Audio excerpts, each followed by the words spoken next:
Nous commençons la neuvaine à l'Esprit Saint chaque année, le jour de l'Ascension, le jour où Jésus disparaît aux yeux de ses disciples, 40 jours après sa résurrection. Et les Actes des Apôtres nous disent que pendant 10 jours, les apôtres autour de Marie se retrouvaient au Cénacle, une petite chambre haute où Jésus avait institué l'Eucharistie. Ils se trouvaient là pour prier ensemble et pour attendre la venue de l'Esprit Saint promis par Jésus avant sa mort. La fête de Pentecôte, en réalité, est le but de Pâques et de la résurrection, et j'allais même dire le but de l'incarnation. Si Jésus est venu sur terre parmi nous, c'est pour nous sauver. Et comment nous sauve-t-il?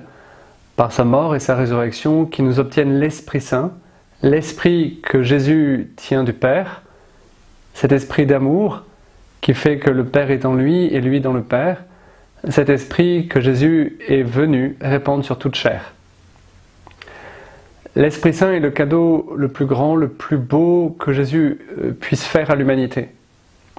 Et on le voit tout au long de l'Évangile, désirer ce don de l'Esprit Saint. Je suis venu allumer un feu sur la terre comme je voudrais qu'il soit allumé. Et au moment de sa mort sur la croix, Jésus rend l'Esprit. Il redonne l'Esprit Saint.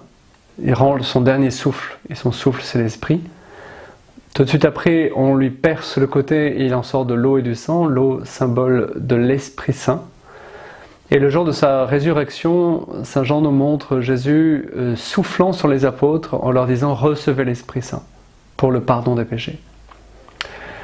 Voilà qu'à la croix, le jour de la résurrection, Jésus déjà donne l'Esprit Saint, mais il sera reçu en plénitude par les apôtres et les premiers chrétiens le jour de la Pentecôte, donc 50 jours après Pâques.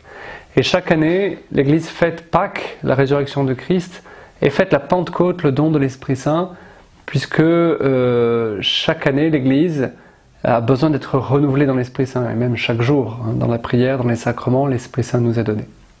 Mais de manière collective, liturgique et éminente le jour de la Pentecôte.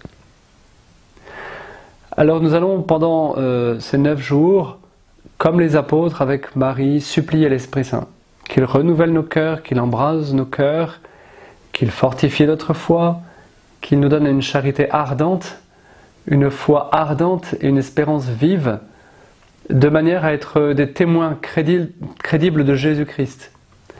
Le pape François nous appelle à être disciples missionnaires. Cela n'est possible que par le don de l'Esprit Saint.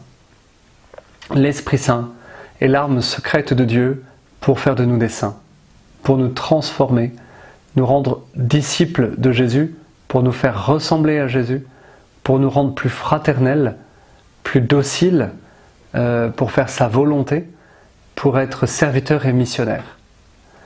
Prions les uns pour les autres, prions pour tous ceux qui ne connaissent pas Jésus, mais que vraiment l'Église et notre paroisse en particulier, nos communautés, nos familles, fassent de manière lumineuse, brûlante et forte l'expérience de la Pentecôte.